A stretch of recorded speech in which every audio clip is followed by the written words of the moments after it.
বন্ধুরা, তোমরা সকলে কেমন আছো? আমার লেজি টু বিজি চ্যানেলে আজকে সকলকে স্বাগত। আজকের একটা নতুন ব্লগ নিয়ে এসেছি। আজকের আমার বন্ধুরা আসবে, তো একটা ছোট্ট মতো গেট টুগেদার হবে। তো কি আয়োজন করলাম, ওদের সঙ্গে কতটা মজা করলাম, চলো তোমাদের সঙ্গে শেয়ার করি। এখন বাজে সকাল 10:50। তো আমি স্নান টান করে রেডি হয়ে নিয়ে একটু চা বিস্কুট খাবো। চা বিস্কুট খাওয়ার পর তারপরে আমি রান্নার কাজে হাতে লাগাবো। রান্না করার মাঝে আমার সিলিন্ডার ফুরিয়ে গিয়েছিলো। 1 বছর হয়ে গেছে, আমি তো কিছু রান্নাবান্না করি না, তাই সিলিন্ডার কখন খরচা হচ্ছে বুঝতে পারছি না। তো হঠাৎ কাজের মাঝখানে, রান্না টান্নার মাঝখানে সিলিন্ডার ফুরিয়ে গেছে। তো তারপর আমি আর স্যাম দুজনে মিলে নিচে যে আন্টি রয়েছে, নেবার আন্টি, ওনার কাছ থেকে একটা এক্সট্রা সিলিন্ডার নিয়ে নিয়েছি। আমি অলরেডি একটা সিলিন্ডার বুক করে দিয়েছি, কিন্তু ওই সিলিন্ডার নিয়ে আসা ওটা বেশ মজার ছিল, কারণ আমি প্যানিকড হয়ে গেছিলাম। আর তারপরে তো ও স্যাম বুদ্ধি দিল যে হ্যাঁ, নিচের আন্টির কাছ থেকে একটা সিলিন্ডার নিয়ে আসতে। বন্ধুরা, আমার গ্যাস তো ফুরিয়ে গিয়েছিল, সিলিন্ডার খালি হয়ে গেছিলো। অনেক দিন ধরে আমি চালাচ্ছি, আমি বুঝতে পারছিলাম না। তো শেষকালে নিচের নেবার আন্টির কাছ থেকে আমি সিলিন্ডারটা নিলাম, নিয়ে অলমোস্ট রান্না শেষ।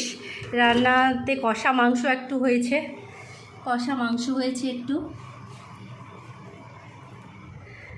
আর বিরিয়ানিটা হতে দিয়েছি, হলে আমি তোমাদের দেখাবো। এই বিরিয়ানিটা দমে বসিয়ে দিয়েছি, বিরিয়ানি রেডি, শুধু দমে বসানো থাকবে কিছুক্ষণ ধরে। তো আমার বন্ধুরা আসছে, ওরা এখন সাউথ সিটির কাছে আছে, অলমোস্ট চলে এসেছে। সাউথ সিটি থেকে আমার বাড়ি বেশি দূর না, তো তাড়াতাড়ি চলে আসবে। যদি বা মাঝখানে স্যাম এসেছিলো বলেই আমি সিলিন্ডারটা উপরে তুলতে পেরেছি, নইলে আমার একার পক্ষে সিলিন্ডার তোলা একদম ইম্পসিবল ছিল। তো আমাদের যে কেয়ারটেকার দাদা, তাকে বলেছিলাম যে একটা সিলিন্ডার নিয়ে আসতে, তো সে আস্তে আস্তে অনেক দেরি হয়ে গেছিলো, রান্না অনেক দেরি হয়ে যেত। তো সেই জন্য আমি সিলিন্ডারটা নিচের আন্টির কাছ থেকেই নিয়ে এসেছি।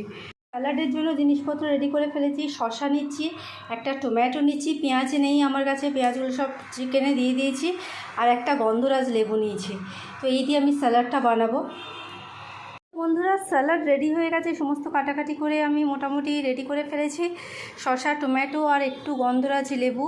তো গন্ধরাজ লেবুটা যখন খাওয়া হবে তখন ওপর থেকে একটু রস ছড়িয়ে দেবো, আর একটু বিট নুন দেবো। তো সার্ভিংয়ের আগে দেবো এটা।